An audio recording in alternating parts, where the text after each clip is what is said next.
Hi everyone, Teri Wellbrock here of the Healing Place podcast. Just taking a second to tell you I got the most exciting news last night at around 11 p.m.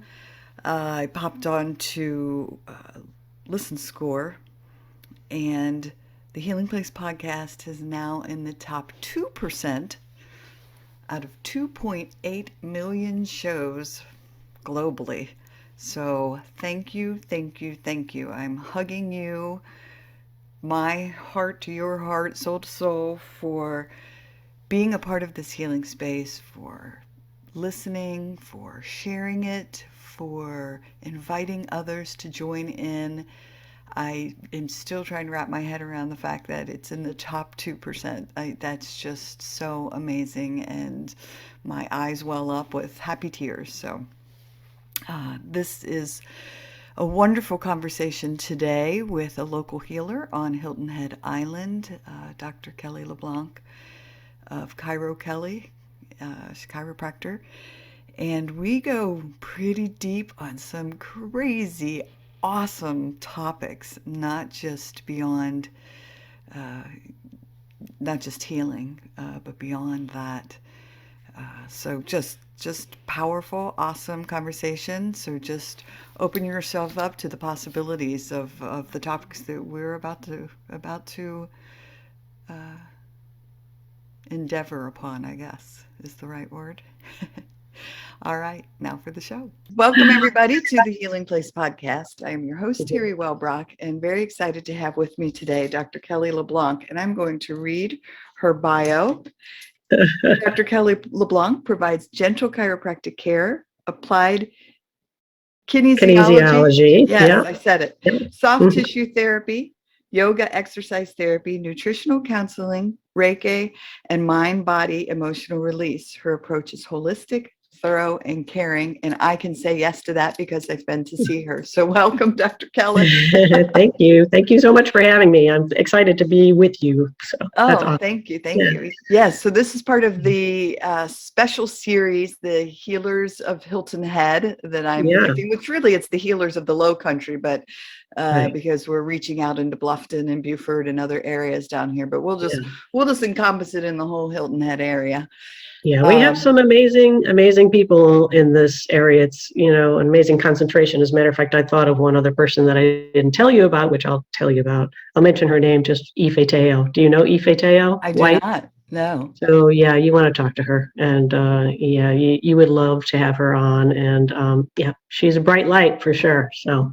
Oh, wonderful. Well, I'm excited then. Yeah, I'll be sure to connect with her and reach out. And that's the beautiful thing. Everybody I've reached out to so far has said, oh my gosh, I would love to be on. And so I think I'm up to about 16 different healers. Isn't that amazing? That'll be on the show. I think I'll probably hit about 40. I was hoping my goal was 20. So I know I'll go beyond that, right.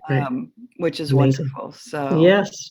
Yeah, so let's talk about, I've been to Kelley Chiropractic, which is Mid-Island for all the Hilton Headers who are listening in Wexford. So talk to us, well, one, just a little intro of what moved you into this line of work. Well, my daughter was born in 1985, and I had a very difficult birth with her and had trouble walking afterwards. And someone had suggested chiropractic, and I started to go. It helped so much that and felt so good that I've been going ever since. And I had considered becoming a chiropractor, but I didn't want to move my daughter away from her dad, who was in New Jersey, and we were in New Jersey, and no chiropractic schools in New Jersey. So when she went to college, I went back to college. So this is a second career for me. And I was an IBM and AT&T technical project manager, so pretty different. Oh, yes. Yeah. Right. Right. Yeah, I call this my soul work. And I tell you, I was in a whole other different realm of work as well. And when you just find that and listen to it. Yeah. Amazing. And, when I was in chiropractic school, I was definitely drawn to chiropractic, but even in chiropractic school, I was like, I don't know what this is going to be like. What is it? Am I actually going to like it? There was some doubt there, but once I started practicing, it was a total like, oh yes, this is where I'm supposed to be. So if Yeah. anybody out there is considering changing careers, COVID has brought that up for a lot of people, like what's really important to me. A lot of people are asking that question.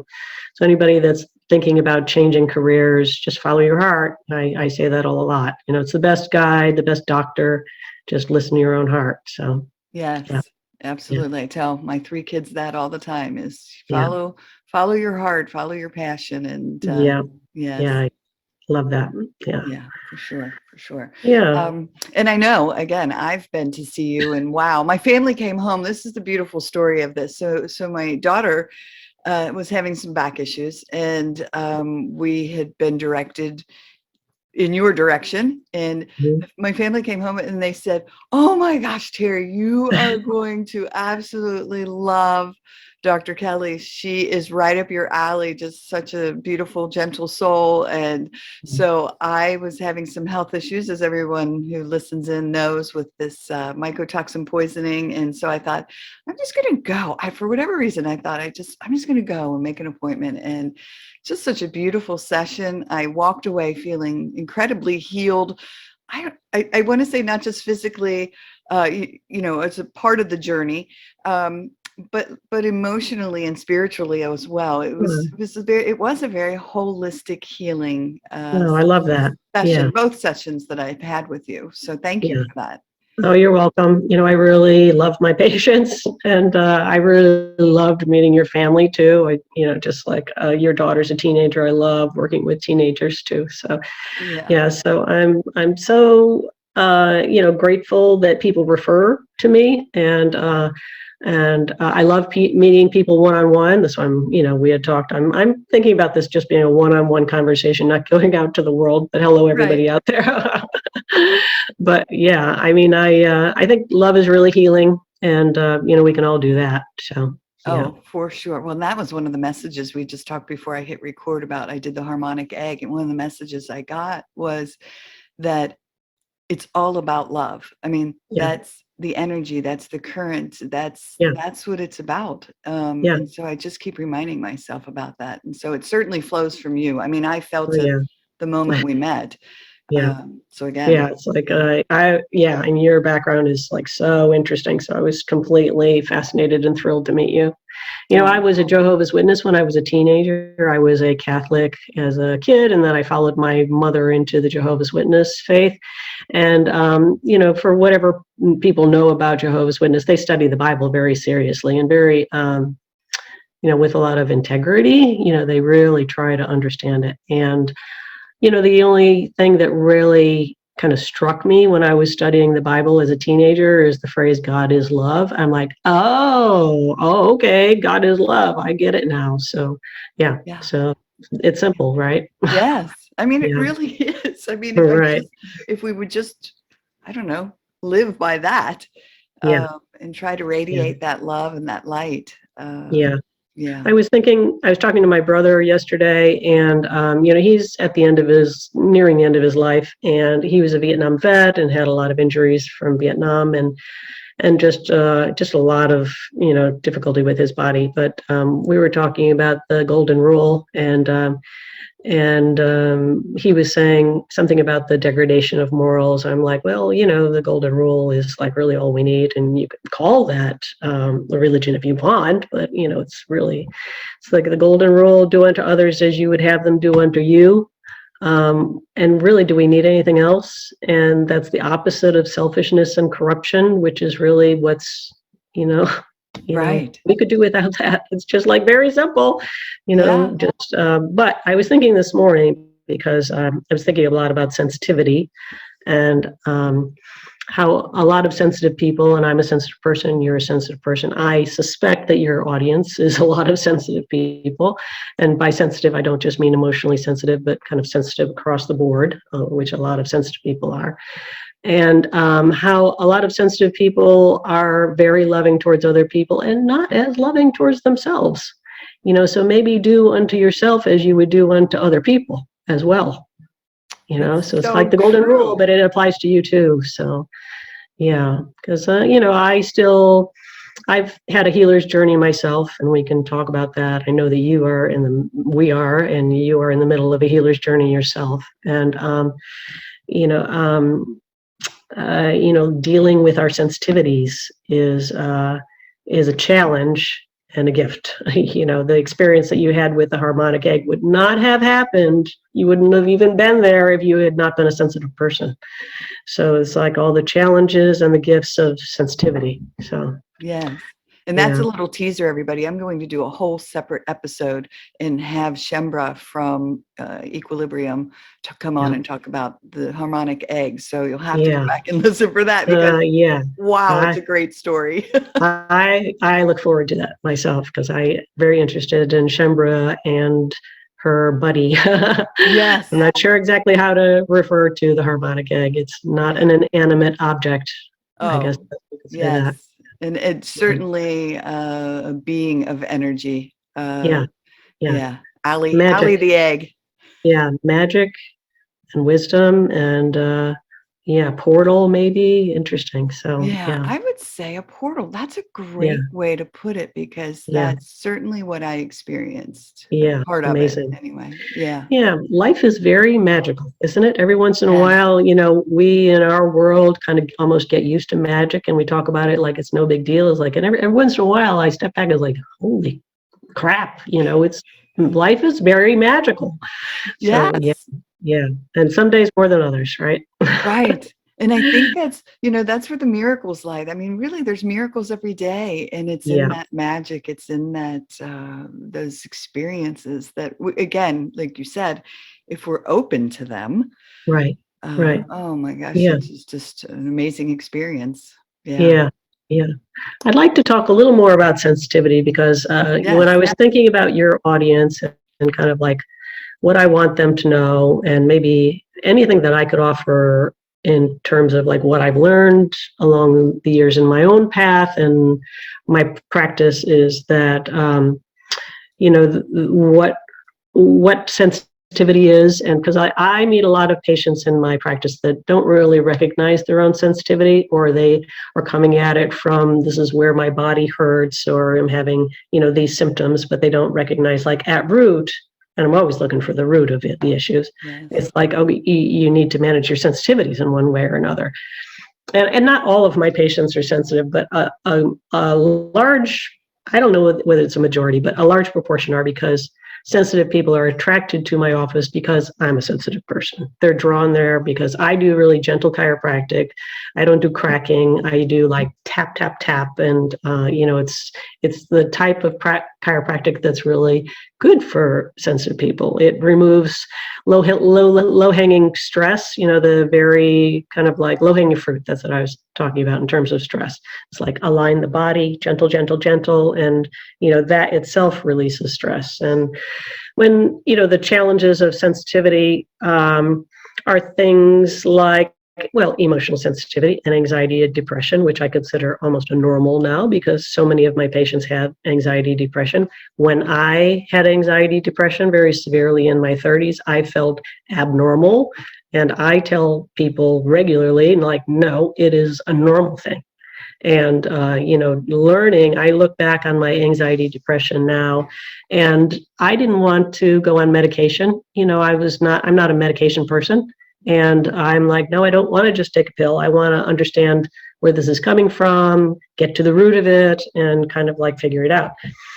And for the most part, I would say I still have social anxiety at times. Kind of getting on this call this morning, I was like, so.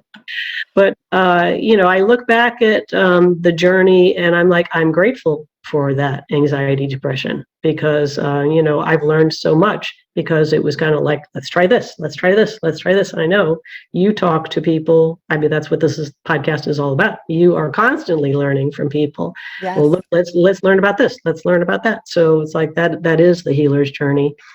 And, I'm so grateful for everything I've learned along the way. And I know you are too.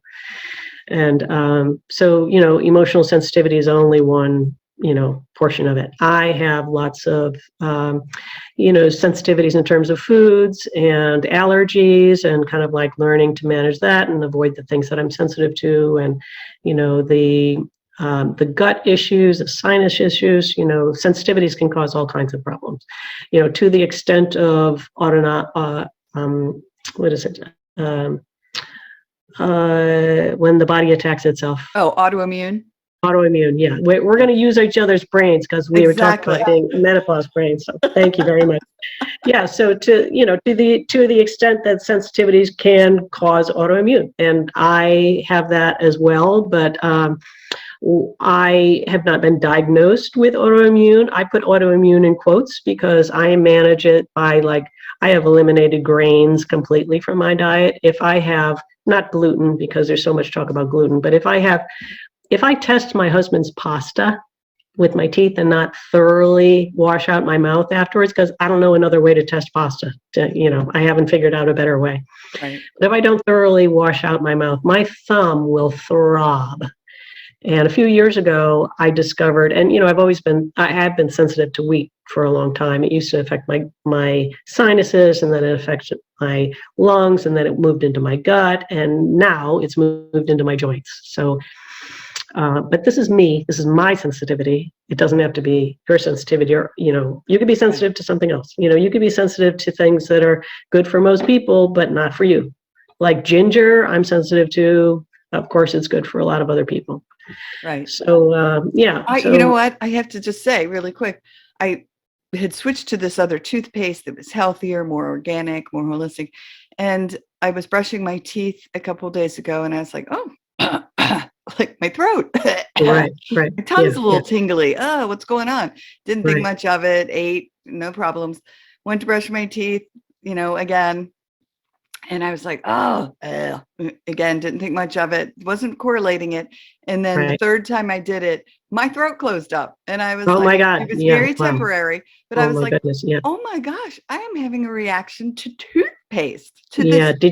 Did you figure out what specifically in the toothpaste? I haven't yet. No, but it's making me a little just thinking about it. Well, that I would encourage you to kind of try to figure out when, obviously don't experiment with it but there might be something in there that you would think is innocuous, but the next time you have it, your throat could close up. So it could, that is, that reaction, pay attention to. Oh yeah.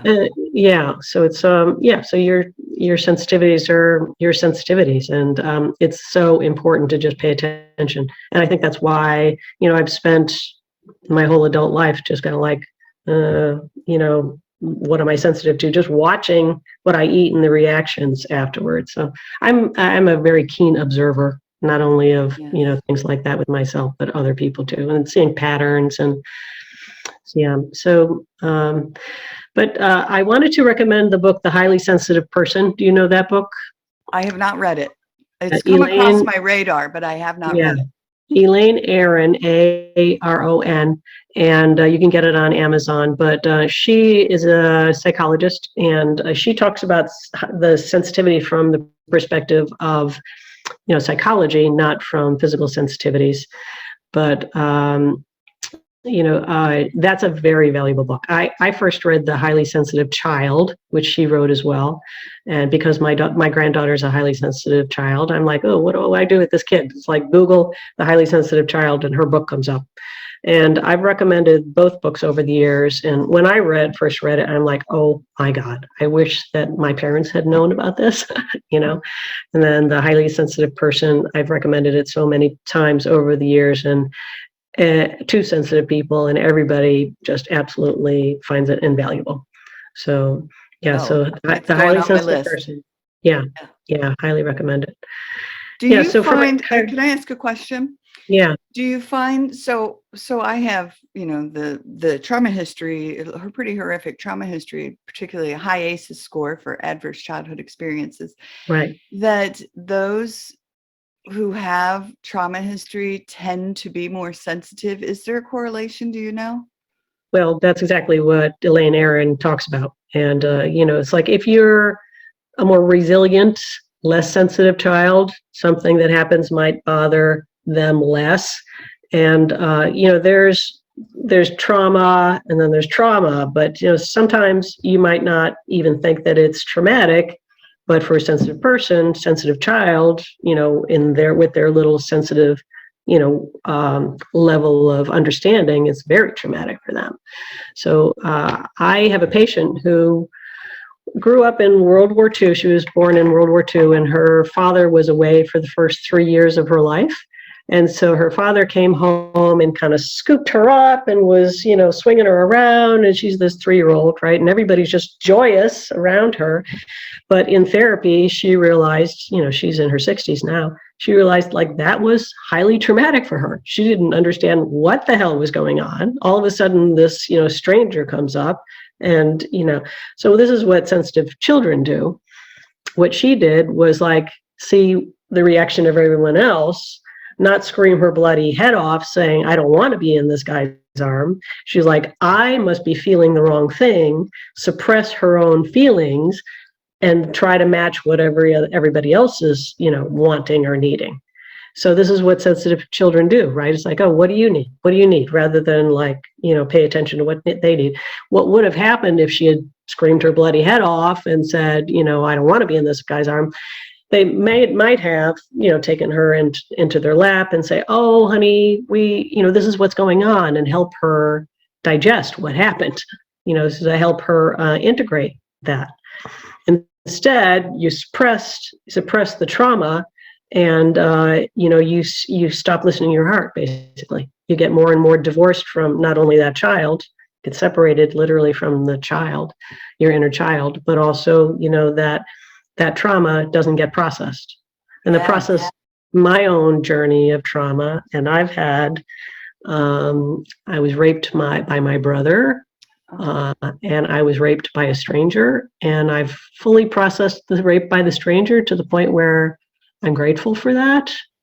But, the rape by the brother, maybe not 100% rape, and this was as a child. And there have been other, I talked about the birth of my daughter. That was another trauma, as an adult. So trauma doesn't necessarily only happen in childhood, but you have to process it, right? So, so I've gone through, really at the guidance of Pema Chodron, Chrodon.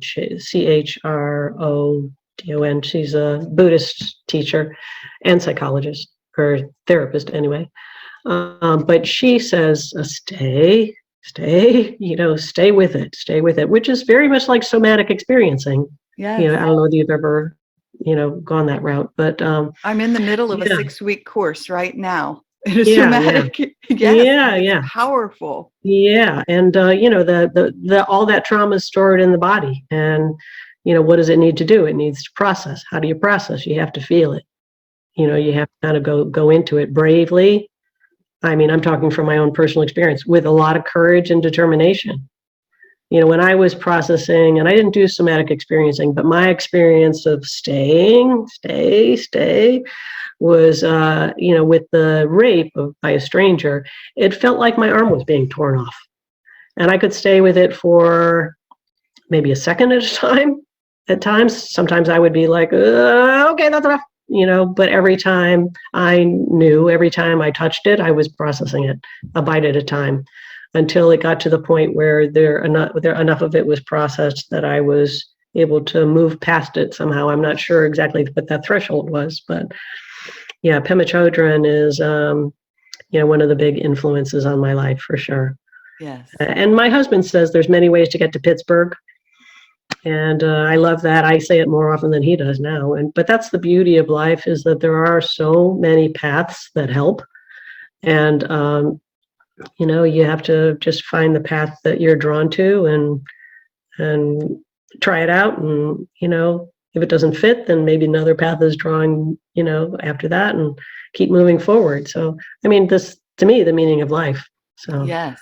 Oh, I say it so often on this show. And again, what you said, I have 250 episodes, and it's about that reason. So find what works for you. And the other thing I say, I mean, I call it building our coping skills toolbox. What may work for a while may stop working for a bit, and you have to move, then, pull something else out of the toolbox, or what may work one day because of something that happened the previous day and you're feeling a little more triggered, that might not be the tool that you use. And so you just kind of find your groove. I mean, I know I have, but I'm always exploring. I mean, taking this somatic healing course offered by one of my previous podcast guests. Well, actually, He's been interviewed, but I haven't put his show out yet. Uh-huh. My current podcast guest.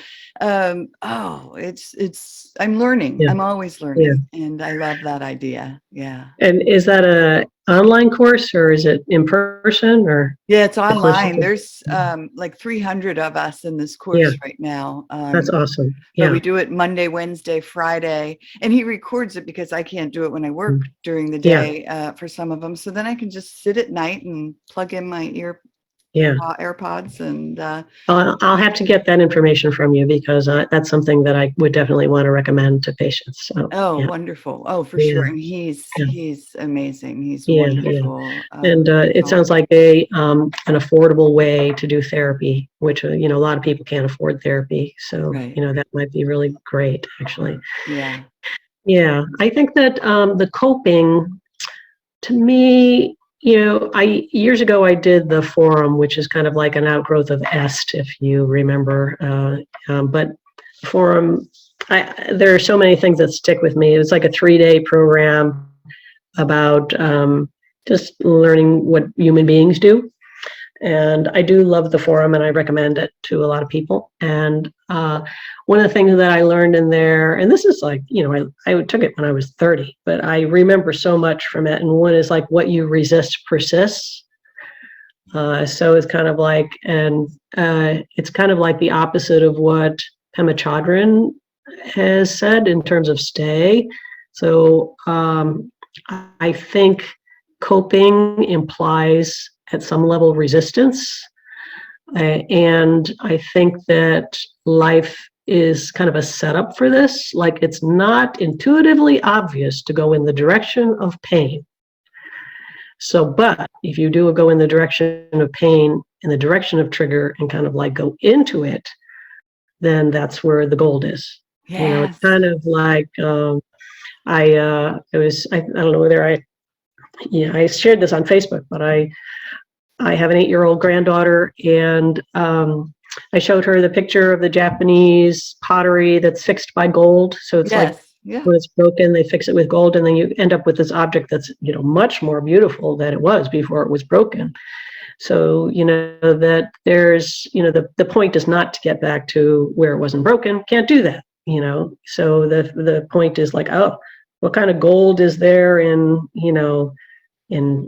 fixing this? And it might not look the way that you wanted it to look when you were a child. Well, you can't swim upstream. There's no point, But I'm mixing metaphors here. No, I love it. Yeah, I mean, there's, I think that the Pema Chodron's work really taught me to go into pain, and really the forum too, because that's where I first learned, like, when you go in, like, pain is in your head. I'm talking about literal pain, and pain, the perception of pain is in your head. I dropped a can of tomatoes, like one of those big cans, on my toe. This was years ago. Yeah. And I had heard in the forum about this guy that couldn't do anesthesia at all, and he had to have major dental surgery.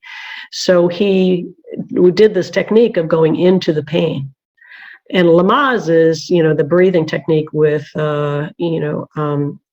birth is all about escaping from the pain, right? Breathe and get over there and focus over there, have something that you could focus on. But I really have thought about, we need to train mothers to go into the pain and experience it. So he was able to have major dental surgery and just go into the pain, kind of fully experience it. So when I dropped this can of tomatoes on my toe, I was running around, I don't know if you've ever done that, but it's like extreme pain, it's like 10 out of 10 pain. So I was running around the condo and just trying to escape from this pain, And I'm like, okay, well, I was desperate. So I laid down on my bed and I'm like, okay, I'm going to try to go with this. And by this time I had, a pretty good foundation of meditation. I had done Zen sessions, silent retreats and all that. But anyway, so in any case, I laid down and I just tried to go into the pain deeper and deeper and exploring it, like where exactly was it, where it was in my toe, whether there's any colors associated with it, just kind of like exploring what does it exactly feel, deeper and deeper and deeper and deeper and deeper and deeper. And when I got to the bottom of it, what it felt like, and there was a bottom to it, right? That's the news. At the bottom, it felt like heat with an urge to run. That's what it was at the bottom. There wasn't pain. It was just heat with an urge to run. And so I think that it's the same managing my trauma, going into the, where do I feel it? Stay. It's like, where in my body is it, right? It was like, it's in my arm. I was like, oh, now it feels like my arm is uncomfortable. Now it feels like my arm is being torn off. It's like, okay, that's all I could take. But by going into it, I think that that's where the discovery is. Oh, so I recommend it. That's the somatic. That's what we're doing in this course. Yeah. And it's that's why, I've never taken somatic experiencing, but I knew from the words somatic experiencing that was what Pema Chodron was talking about. Yes. Because, I had already, by the time I had heard those words, I had already done some of that work. So I'm like, oh, I understand what that is. So yeah, I've read one of her books. It's on the shelf behind me, and I can't remember which one. But yes, I love her work as well. Yeah, and she has audiobooks too that I really recommend. She's so funny. And I've just listened to her so many times, the same thing, same lecture over and over and over again.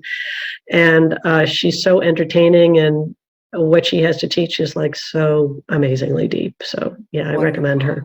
Wonderful. Yeah. I do have to say, in doing that, going into the pain and trying to find its color, find its shape. Right. Where is it? Is it radiating? Is it moving? Then that's what I've found is very fascinating, is if I go into it, particularly with trauma things, that I will feel it move. And I was just talking about it yesterday. Something had come up, and I said, right now, like I feel it in my stomach's churning just a little bit. And as I moved into it, went into it, I was like, well, that's weird. It all of a sudden is in my right thumb. Like I was like, it, right. And then there was like this tingling sensation, almost like it was trying to get away from me, looking at it. And so, yeah, and when I know that when I was doing that work, it's like, am I really feeling that? And you just have to, trust it and follow it, and just like feel what you feel. It's like, what are you feeling right now? So, yeah, and stuff gets stuck in the body. So, I mean, where else is it going to be? So, exactly. And I think it's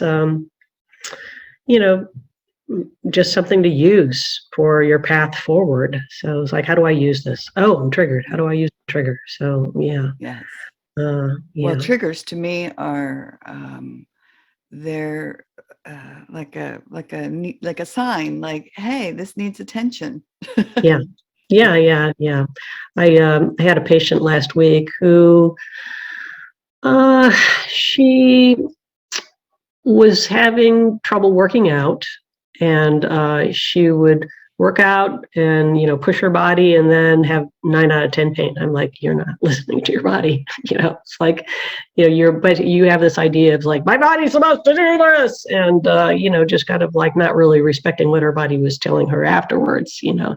And I think that is a sign to me. And, I only saw her twice because she was only visiting the island.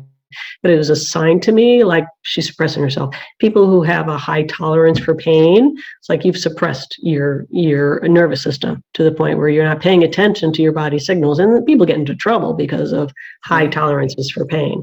Or like, I should be able to do something. It's like, well, maybe your body is saying no. Maybe it doesn't need that. Maybe it needs something else.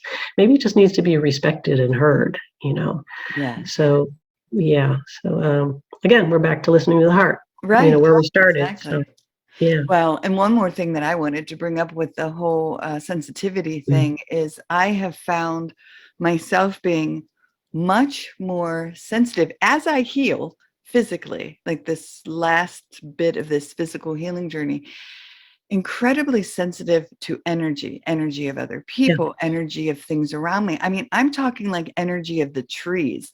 I was walking through a beautiful little area, and this magnificent, we have these beautiful live oaks on Hilton Head Island that just, to me, are these magical beings. And I was just walking along in my own little world, like thinking, my brain going, and I got to go do this. And I'm not kidding. I stopped dead in my tracks and I turned my head and I was like, hi. there. And it was this magnificent tree. And I just stood there and took in its energy for a minute, but it was almost as if it called out to me like, hey. Yeah, yeah. um, I I'll have to find, there's an interview of someone that he talked about trees that way.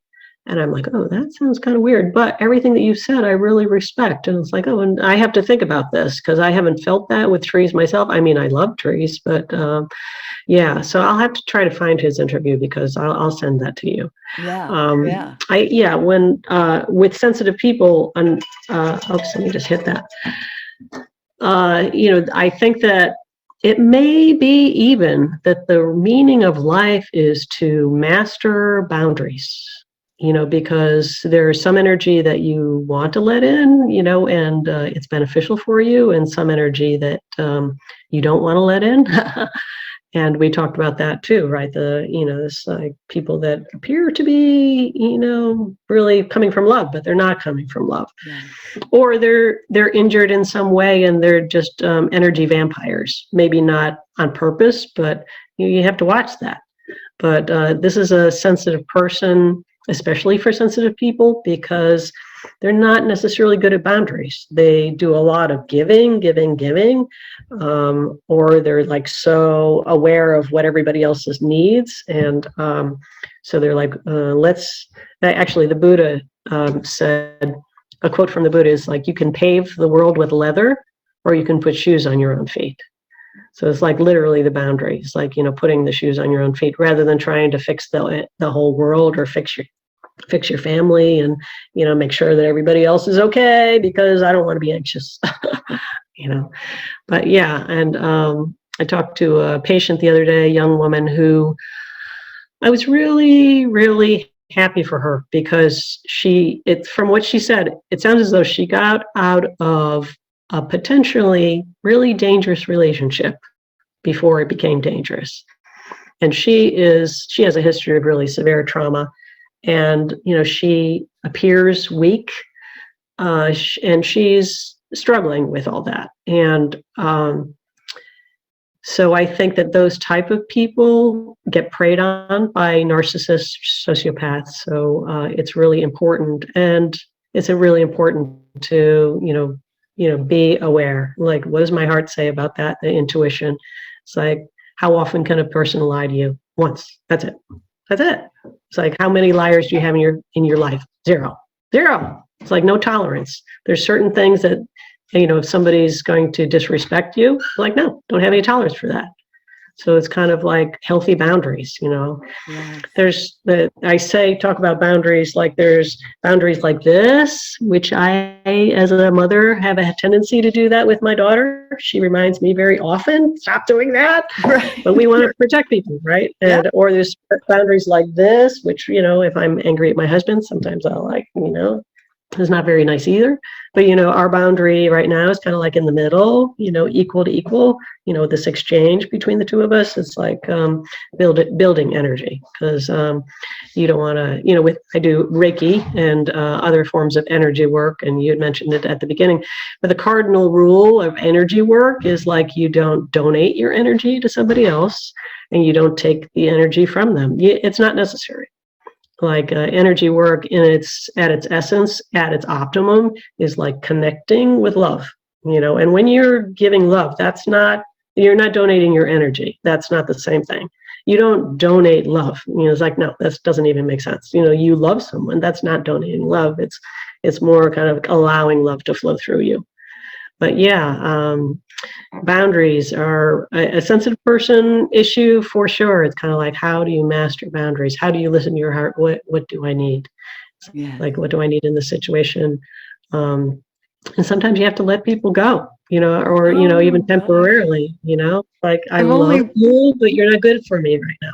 So, yeah. And I'm only reacting because if anybody's watching the video, I love when the stars align and this happens.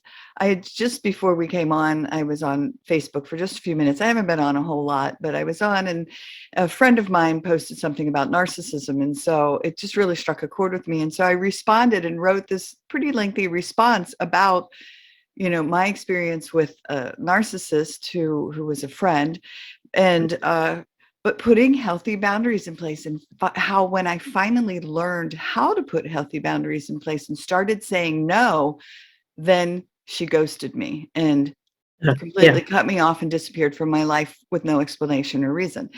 And so it is, once you start to put those healthy boundaries in place, it's amazing how those energy vampires, the narcissists, the abusive people in your life they don't like those boundaries. And they'll go away. My I don't think she'll mind me. Well, I won't say who it is, but an energy work teacher. She was saying that someone came up to her, and I don't think you can see my arm, but he was very negative, and he did this to her with his hand. Wow. And he was just like emanating evil. And I wonder, I didn't say this to her, but it's like, why do you let that near you? It was like, no way. That stuff does not come near me. No. That's out. No, it's like not allowed. So I think it might be because I know who she is in the world and her energy, and it might be part of her path that she's learning something about not doing that, or it might be that she has something to teach them. I don't know. I'm not going to make a judgment about it, but I know in my life, no, at this point in my life, no, can't come in. Right. I was really obsessed with, I watch a lot of YouTube, so it's kind of like my research source. Yeah. But I was watching a lot of experts talk about narcissism and sociopathy. Well, really, I was like, I didn't quite understand what narcissism was. And so I was watching lots of videos about psychologists talking about narcissism, and then started talking about, sociopathy and psychopathy, which is all kind of the same spectrum. And after watching 100 videos on all of this, A, it's fascinating, but B, I got to understand, at least in part, where that comes from, the illness underneath it, and maybe the trauma, maybe severe trauma underneath it. And I got to the point where instead of me like, ooh, narcissism or psychopathy, or it was like Charles Manson, it's just like Hitler, this reaction. I got to the point where I could comprehend and have some compassion about it. I'm like, oh, that's why I wanted to watch all these videos. So, because I didn't want that reaction. I don't want that reaction to anybody. I wanted to have compassion for everyone. I had to learn compassion for a murderer that was in my life that I had to testify against. I had to learn compassion for me personally. I'm saying I had to for yes, my own rapist, for my own those predators who molested me as a child. All of my traumas, because, and the way I look at it is that, and I just had this conversation yesterday with a friend, because she wants to go track somebody down and kill him for molesting a child that she knows. And she was just like, how do you find forgiveness, Teri? Like, how did you find compassion? How did you do it? I can't do it. And I was like, I went to the place of thinking of like the murderer. We were both born these innocent little creatures, these little beings of light, and somewhere along his path, I don't know his story, I don't know his trauma history, I'm not making excuses for his behavior. However, I can relate to him light to light, soul to soul, and forgive his human mistakes. And so when I looked at it like that, it made it easier for me to find compassion for him. Again, I don't want him anywhere near me, nor his energy. But I was able to just kind of take a step back and say, what happened to him? And the same, like Hitler, the horrible, as people would say, evil people of the world. What happened? Like, how did that come to be? Pema Chodron talks about idiot compassion. It's like, she doesn't recommend that. Idiot compassion would be, having compassion and trying to save them in some way, or putting yourself in the position of being hurt by them. It's like, that would be idiot compassion. It's like, no, you don't want that. You want, smart compassion, compassion with healthy boundaries. Yeah. Yes. Yeah. And still, to be able to what's the word I'm looking for? Not not ridicule, but stand up against what they did, or what they stood for, and say no, it was horrific. Yeah. Yeah. This is all, I'm stepping into theory at this point. This is just my own musings and wonderings. It's like, life is a life, earth life, I'll say life on earth, because I don't know about life on other planets or other realms. I do believe that there are other realms, but we have chosen to come here. This is a very difficult place, very, very difficult lessons. Somebody has to be on the other side of giving those difficult lessons, and that's a very, very, very difficult lesson for them. It's like to be on the receiving end of it is bad enough. To be on the giving end of it was like, wow, that sounds really hard. So, I think that I think that who they are, like who you are, is me in another time space. And this agrees with physics. I have a chemistry degree. I follow modern physics, and people talk about multiverses and all that. It's like, I'm standing at this moment in time, and I make a choice to keep my hands right here. And now I'm in this universe, and I, move my head in this direction. I'm moving into a universe. Every choice results in a universe. Nietzsche said everything that can happen has happened and is happening now. It's just like everything's happening at once. It's like, all multiverses are all existent all the time. And I think that, I shouldn't even talk about this, because usually people's eyes glaze over when I start to talk about this, but I'll continue because I started. But I think that our consciousness kind of travels through those universes based on our choices. So everything that can happen has happened and is happening. It's like a stack of CDs. It's all there. It's on the hard drive. It's just like, okay, which path are you going to take? So like if I had made all of the choices in all of my lifetimes that you have made, I would literally be you. So you are me in another time space. If you had made all of my choices that I've ever made, then you would be me. So you are me. Charles Manson is me in another time space. I don't know, there's Pema Chodron or someone else that said this. Is like, in another lifetime, I've been a slave owner. In another lifetime, I've been the rapist. So a lifetime is kind of like, I wouldn't say lifetime, but time space, I would say. I get the time space thing. And that was one of the gifts I got from the egg, a little preview, folks, is one of the lessons I was taught was, you are healing, you are healed. What is then is now, or what is now is then. I can't remember how it was said. But it was, and so I understood in that moment the timelines, and that it's kind of collapsed. Yes. Yeah. It's what is in the future is already now. And so that made so much sense to me in that moment, that I was like, oh my God, I get it. Yeah. And, our brains, this is physics now, our brains work in a linear direction of time. But, physicists say, time is not what we think it is. Time doesn't move from past to future. That's not valid in terms of modern physics. So, but I think it's the limitation that we have agreed to have by coming into this, human life. Like, we've agreed to come into the limitation of time moving forward, and we have the veil has dropped, so that we don't have access to the infinite of time and space. And it's like, how are you going to fully experience? How am I going to fully experience this lifetime of being Kelley unless I, have this human experience? Yeah. I think that what God is, and again, I'm just talking about my beliefs, I think God is the summation of all of that. It's like the summation of all of those experiences. God wants to have all of the experiences, all of that consciousness, the totality of all of that consciousness is God. So yeah. Oh, Yeah. I just have to tell you again, because you keep every time you say something comes out of your mouth, I'm like, oh my gosh, I just had that experience. It's That's awesome. awesome. I love it. When part of another, again, I'm going to give away all my little secrets from my egg, but no, there's so much to it. I won't.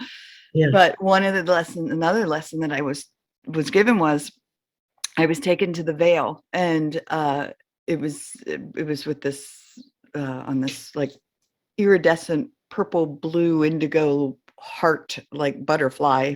I can't even describe it. It was a color that it doesn't even exist in human form, Mm, and was taken to it, and we just became smaller and smaller and smaller and smaller and smaller until we were like of atom size, the smallest element, right. and became part of the veil. And I was given the message. I was told, you are part of the earth and you are part of the light.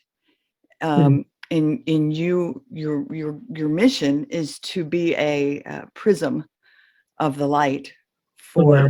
for others. And so Yeah. in that moment, like, I understood why I was here completely. And Right. so it was incredibly powerful, because you're right. There is the veil that separates us from this magnificent light that I can't even put into words of what it is, but it's just love Right. and peace is all I can Right. tell you. Yeah. And those words don't do it justice.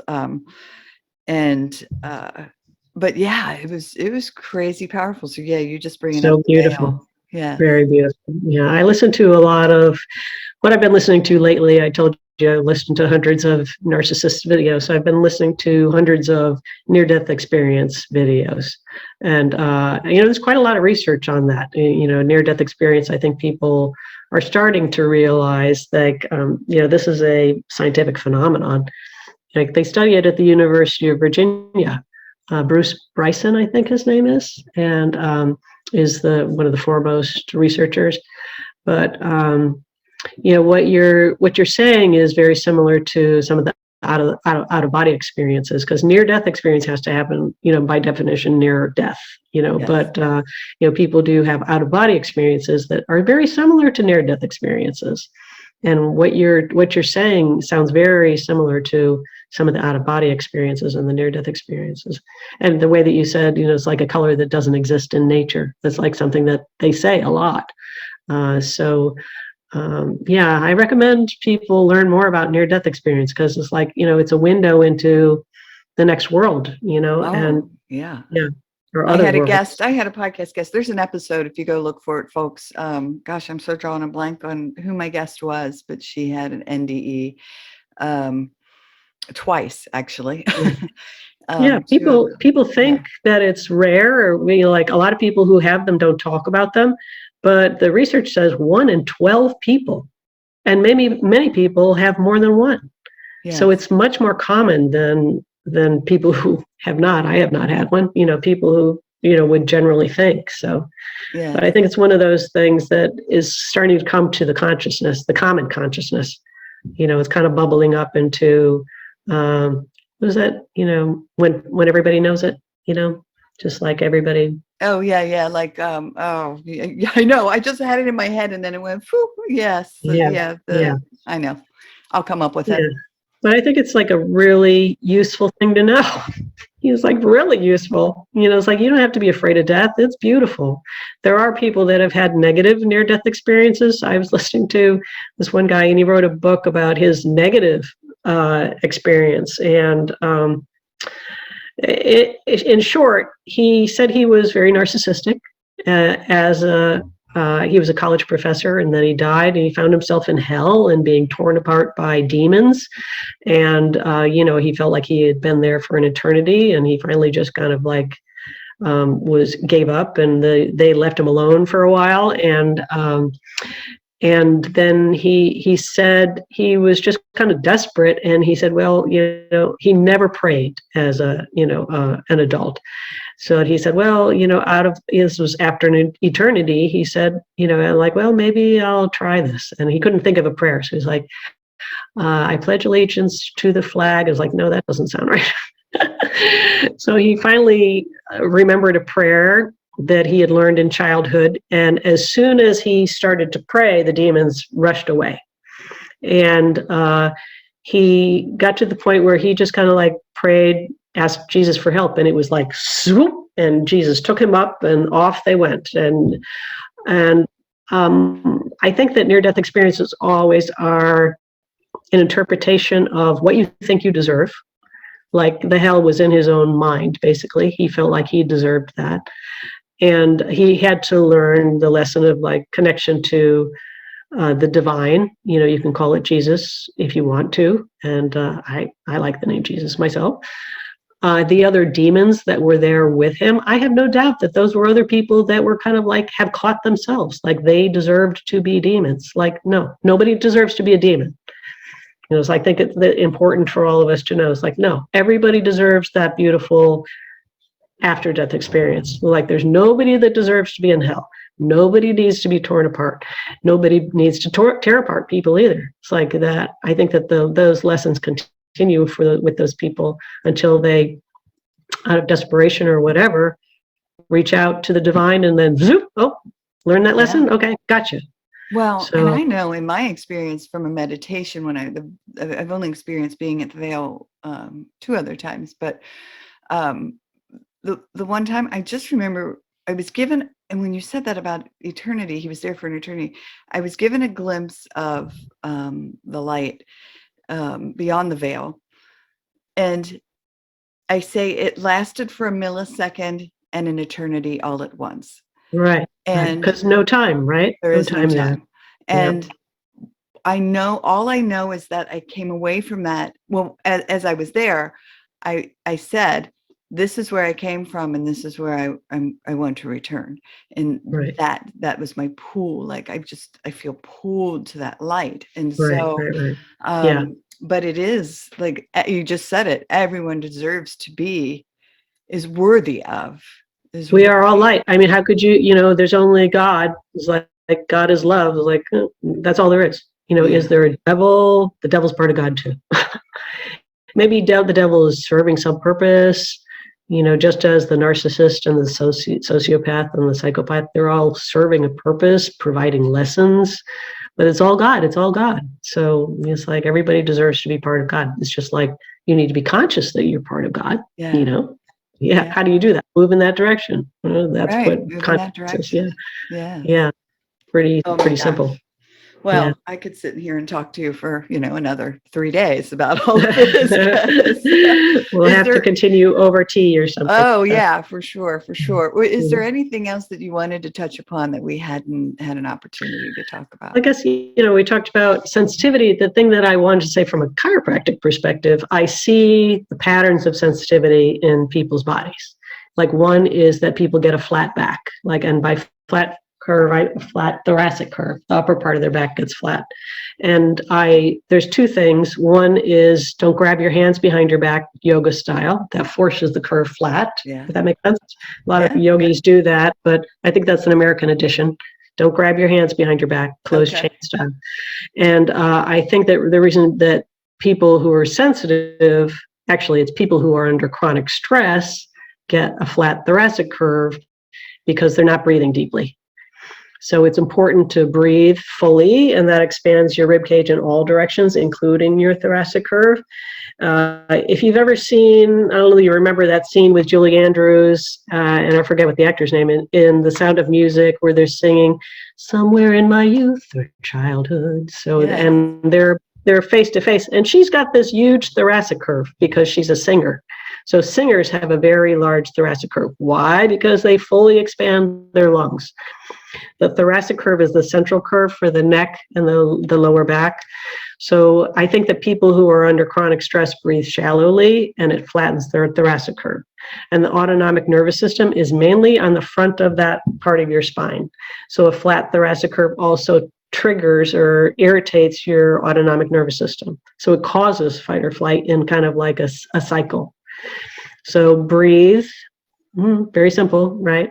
Breathe. And, and that it takes about a year to reestablish your thoracic curve, but that's important, critically important. And the other thing that I see as a pattern, a typical pattern for sensitive people, is hyperflexibility.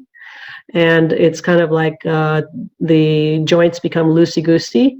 And a lot of people who love yoga are loosey-goosey like me. And, they love yoga because they can do it, and then they overstretch. But loosey-goosiness is unstable. So you don't want to be too unstable. And strength and stability are the same thing. So I often say if everyone did yoga, then no one would need chiropractors. But, yoga is not just stretching, it's strengthening and balance and breathing too. So, and meditation. So watch the loosey-goosiness because it's an instability issue. Instability is a problem. It's harder to fix than something that's just stuck. I can just kind of move something that's stuck, but something that's unstable, you have to kind of keep it stable. One thing, I was thinking about this morning, and I'll just mention this because I suspect that a lot of your audience does yoga, and so they'll know what the pigeon is. Do you know what pigeon is yourself? Mm-hmm. Yes. Yeah, so pigeon is kind of an extreme yoga position, and I love yoga. I've been doing yoga since I was 30.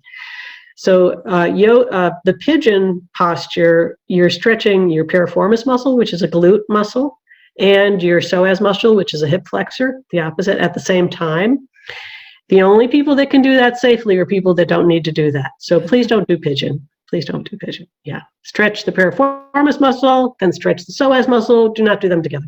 What happens is that if the piriformis muscle on one side is tight or the psoas is tight or they're not equally kind of balanced, then you pull your pelvis out of whack. Yes. Either the SI joints go out of whack or the front of your pelvis, the pubic symphysis in front, gets twisted.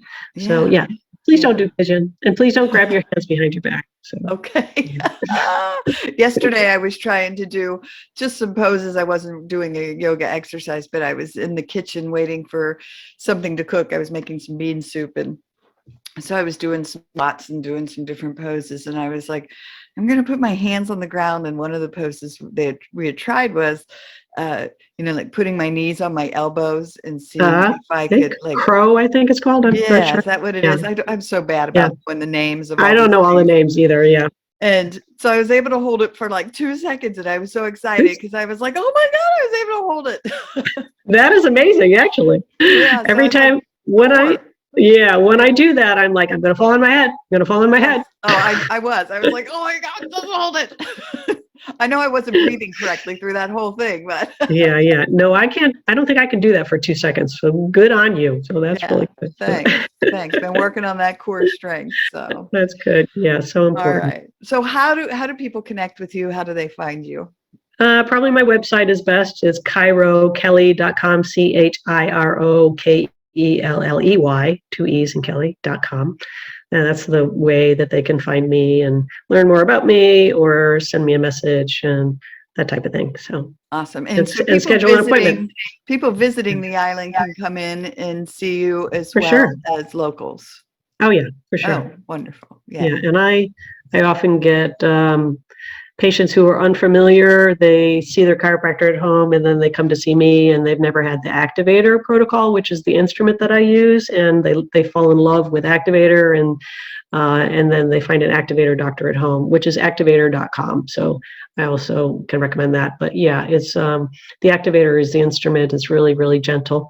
And so no cracking, very safe and very research based. So I love it myself. And again, it did wonders for me. And yeah, that's great. Yeah, I felt much more aligned. I know my legs weren't even, and there was all kinds of stuff going on. So right. Yeah. Wonderful. Good. Wonderful. Well, I'm so glad that you are doing better.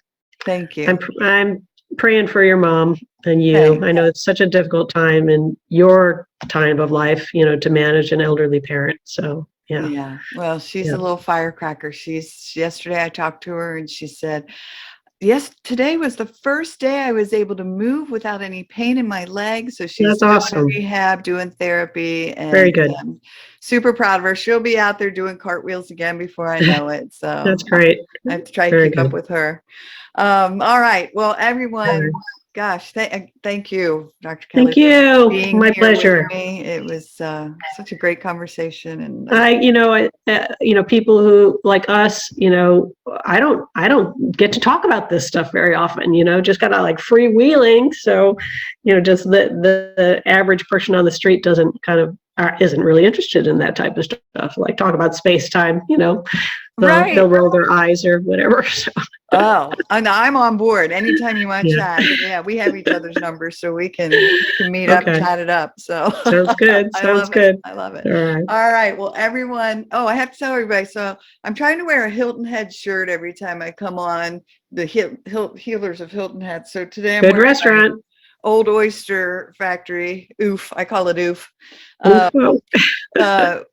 So if you come to Hilton Head, and no, I'm not being paid for this. I'm just throwing this out here Yeah. because I live here and I love it. And I vacationed here for 20 years prior to moving here. Mm-hmm. Phenomenal place for food, but phenomenal place to see a spectacular sunset. Hilton Yeah, is known the view there is gorgeous. oh Absolutely. my gosh. Yeah. Yeah. Over Broad Creek and, Yeah. just wonderful. So if you have an opportunity, if you're looking for a great place to eat, check out Old Oyster Factory. Yeah, kind of in my neck of the woods on the north end of the island. So, all right. Yeah.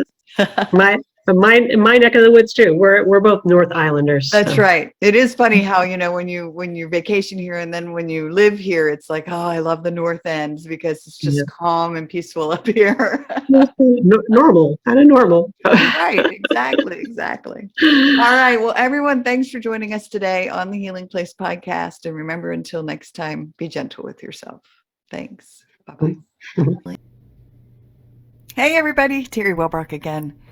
Just wanted to thank you for listening to the episode today and remind you to visit my website as well as the academy.teriwellbrock.com for the courses. But if you go to my website, teriwellbrock.com, you can sign up for my monthly Hope for Healing newsletter, which is also jam-packed with information and strategies and blog pieces and guest blog pieces and links to shows. And just a great space for, again, healing. Thanks for, again, being here and being a part of this healing space. I very much appreciate you. All right. Bye-bye.